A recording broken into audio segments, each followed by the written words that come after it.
I guess here most of them get wrong answer for this problem, wrong order. Here 4 plus 5 is 9 times 4 by this 4. Now this 4 cancels this. Here we have 9. 9 is the wrong answer. As per this order of operations, PEMDAS, this 9 is the wrong answer. Here we are going to introduce this PEMDAS rule from order of operation to solve this problem in correct order. Here this is a bracket. This is exponent. M stands for multiplication, D stands for division, A stands for addition, S stands for subtraction. Here multiplication division both are equal priority.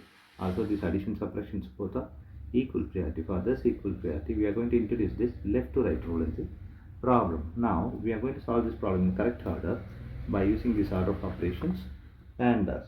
Here, as per this order of operations PEMDAS, the bracket is higher priority. Before this problem can be rearranged as 4 plus 5 times 4 divided by 4.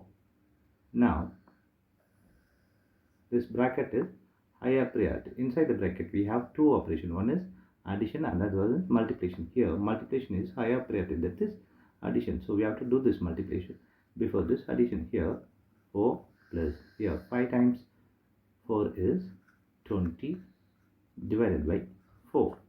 Here this is 24 divided by 4. Now 24 divided by 4 is 6 is the correct answer.